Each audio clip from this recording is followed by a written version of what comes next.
Hello, welcome to Divine Evolution. I'm Chris O'Connor. I'm so excited to be here with you, and I'm especially excited because this is my very first episode ever, and you're here with me, and I'm so grateful. What is divine evolution? And what does divine evolution mean to me? I was raised very strict fundamentalist Christian, and I understood and believed and connected with a lot of what I was taught.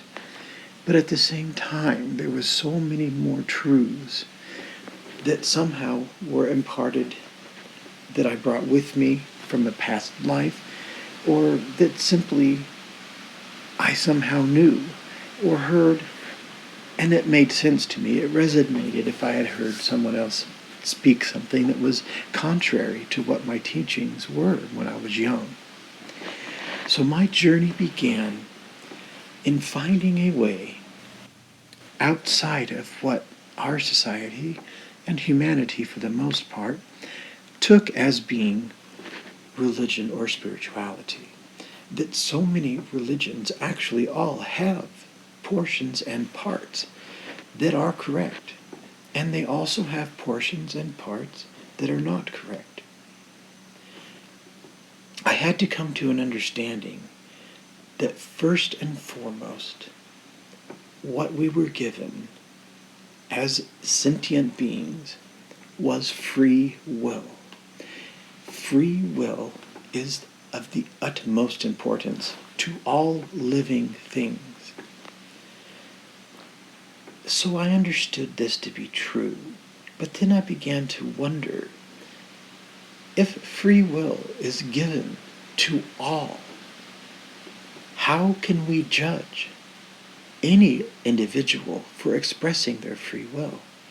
How can religion judge those for not following their belief system? How could an individual judge another individual for doing something that is what is considered to be wrong or immoral, and maybe not wrong or immoral to another person? And how can we judge ourselves for doing something that we maybe shouldn't have done, or that we possibly feel guilty for? If we're given free will, how can we possibly be judged? And that even includes God. Do I believe in God? Yes, I believe in God. I don't believe in God as a single male entity sitting upon a throne and making judgment upon all actions done by all beings.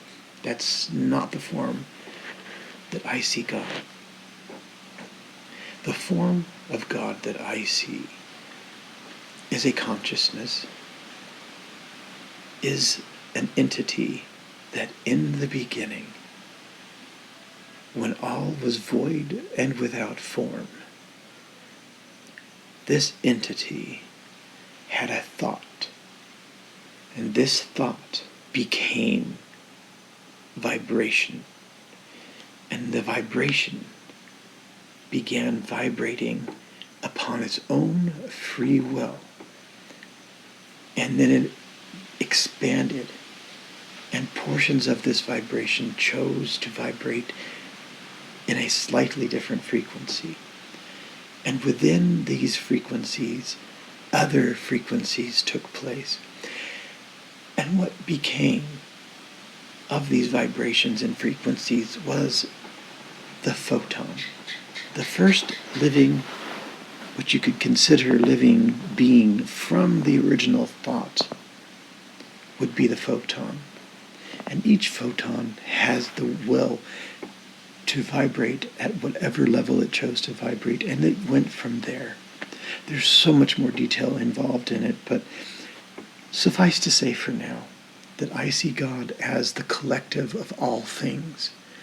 I am God. You are God. The trees outside are God.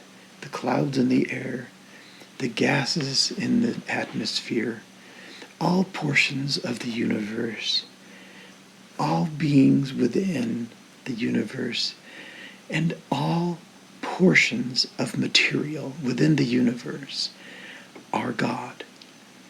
And each portion of these materials, having the free will to move and vibrate within its own choosing, creates different conglomerations of energies.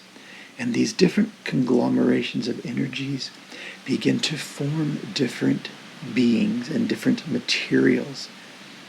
And these materials come together to form other materials and other beings, and begins to become more and more complex until eventually there are planets and there are beings upon this planet and every other planet. And these beings come together in an intelligent way and have an awareness and a sentience that become you and me. So how is it that I'm any different than you? Or that I'm any different than the trees? Or even any different than fire and wind and water and earth? Because I am no different than any of these things. I'm just simply a different combination of elements. But all the elements are God.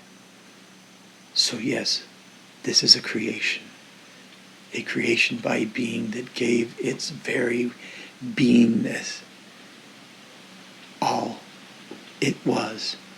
It spoke itself into an existence that was the original Big Bang. And in doing so, infinity was created. Photons were created. All elements were created, all the way down to you and to me. So I love God. Therefore, I cannot help but love you. Because you are God. I am God. And we are one. And that's part of our journey. All beings, all materials, the journey that all things go through is to return to God. God expanded out in a way for beings to have experience. And the experience goes back to God, to his collective consciousness.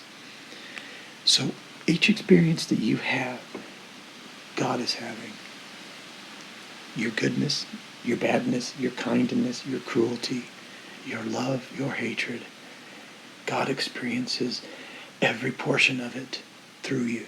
And that is the purpose of life, because we need to go through enough experience that we can see life and living the way God sees it, and eventually return to him. This small portion conglomeration of material that I am will someday return to God, and that's my journey. And we cannot do that in a single lifetime. It isn't possible. It takes many, many lifetimes and many, many layers, levels, and densities of experience to find our way home to God. And that is why evolution is so important. And that is why reincarnation is essential to become one with the divine. That is my journey. That is your journey.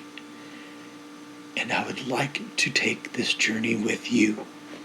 And I ask that you take this journey with me as we all learn to find our way home to the Creator. We are all, and we are one, and we are love, and I love you. Until next time, I'm Chris O'Connor.